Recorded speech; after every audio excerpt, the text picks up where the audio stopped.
In 1927, at the 5th Solvay Conference on Physics in Brussels, Belgium, a new proposal of mind over matter was admitted to try to resolve inexplicable behaviors on quantum mechanics.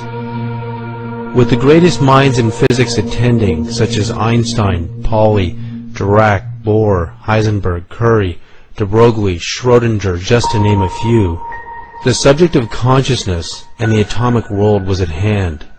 Heisenberg and Bohr approached Einstein with a new theory that the minds of the researchers were affecting the results of the experiments. The mathematics of predictability were not repeatable and reliable enough to explain what was happening.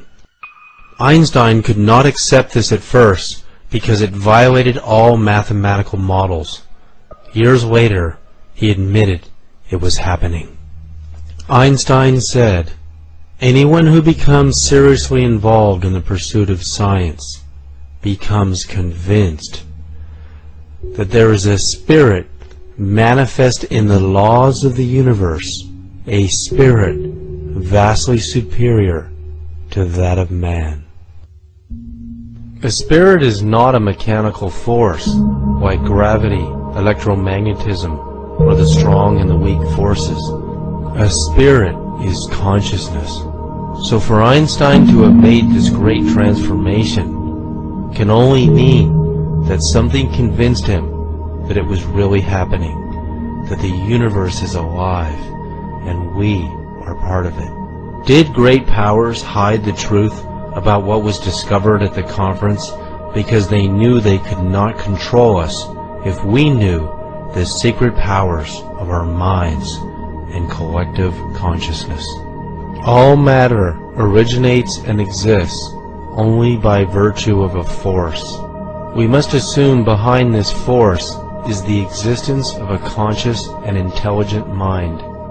This mind is the matrix of all matter. Max Planck, the father of quantum physics. What is the language of quantum communication? How does the universe communicate from subatomic particles, wavelets, superstrings, atoms, planets, to stars, galaxies, and all living beings?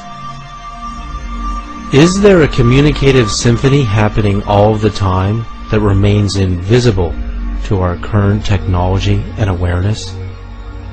What if we understood its secret? Oh my God, we would know how to talk to the Creator, nature, science, and each other, and interstellar civilizations. Are we in communication before we meet in person? How do we as human beings communicate with each other?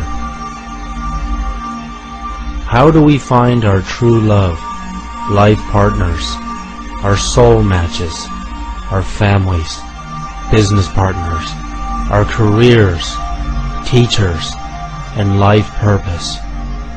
And how do we find God?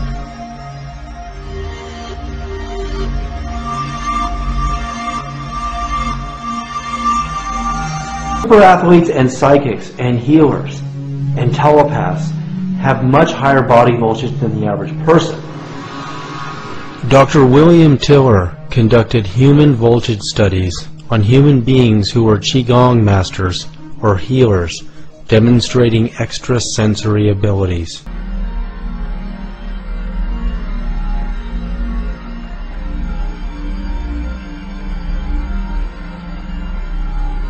As all 7 of our body's energy centers send out living light waves of different frequencies and amplitudes, they are also sending out our personal information.